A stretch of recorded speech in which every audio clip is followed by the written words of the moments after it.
Caros irmãos, elevemos o pensamento a Deus, mentalizando boas vibrações. Roguemos pela companhia de espíritos de luz neste momento de leitura do Evangelho de Jesus em nosso lar, para que as palavras do Mestre penetrem fundo nos nossos corações e possamos colocá-las em prática a cada ação daqui para frente. Dando continuidade ao estudo do Evangelho segundo o Espiritismo, no seu capítulo 17, Sede Perfeitos, faremos a leitura e a interpretação do item 7, o dever. O dever é a obrigação moral da criatura para consigo mesmo primeiro e em seguida para com os outros. O dever é a lei da vida. Com ele deparamos nas mais ínfimas particularidades como nos atos mais elevados. Quero aqui falar apenas do dever moral e não do dever que as profissões impõem. Na ordem dos sentimentos, o dever é muito difícil de cumprir-se, por se achar em antagonismo com as atrações do interesse e do coração.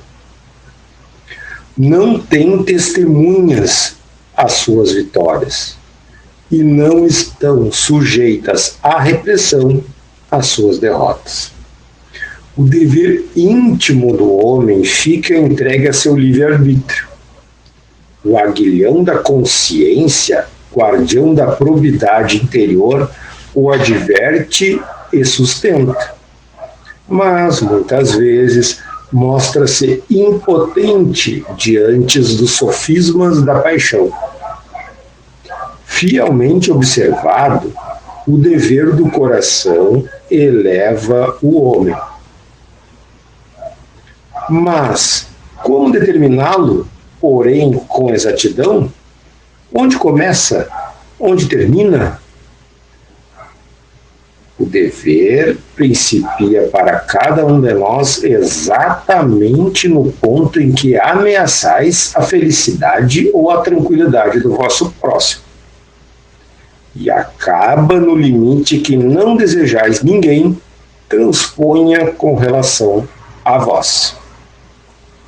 Deus criou todos os homens iguais para a dor, pequenos ou grandes, ignorantes ou instruídos, sofrem todos pelas mesmas causas, a fim de que cada um julgue em sã consciência o mal que pode fazer.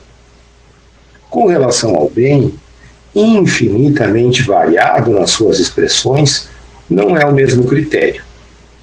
A igualdade em face da dor é sublime providência de Deus, que quer que todos os seus filhos, instruídos pela experiência comum, não pratiquem o mal, alegando a ignorância dos seus efeitos. O dever é um resumo prático de todas as especulações morais. É uma bravura da alma que enfrenta as angústias da luta.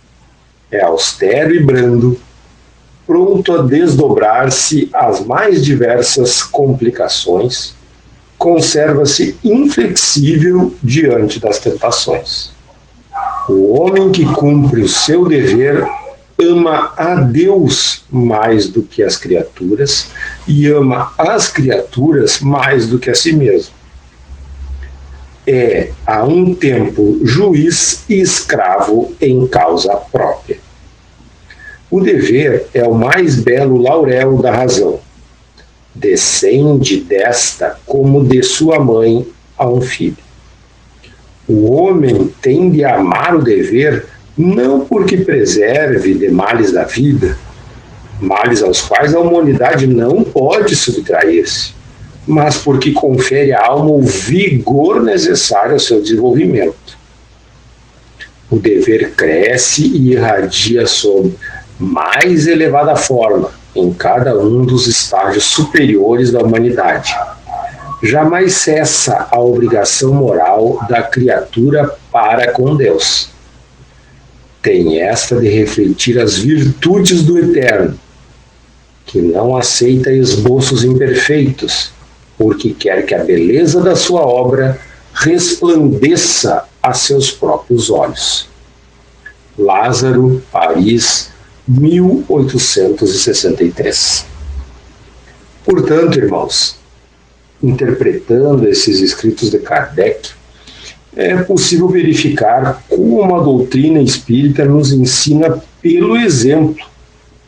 Nos diz que o dever moral é o nosso alarme interno, que nos avisa quando estamos ameaçando invadir a felicidade do próximo, ou quando o outro está transpondo esse limite em relação a nós. No entanto, o texto nos mostra o quanto é difícil permanecer dentro desses limites, frente às mais diversas tentações dos desejos terrenos. Mas nos esclarece que quem enfrenta essas angústias da luta confere à sua alma o vigor necessário para o seu desenvolvimento. Assim, seguindo esse preceito básico da doutrina, concluímos este momento de oração, emanando os melhores pensamentos a todo ser que cruzar o nosso caminho. Que sejamos fonte de bons sentimentos e boas ações para com todos, e também sinceramente gratos a Deus pela oportunidade desta reencarnação, com cada prova ou expiação necessárias à nossa evolução. Agradecemos a companhia dos Espíritos de Luz que estiveram conosco nesse momento desta prece inteligível em nosso lar. E que assim seja.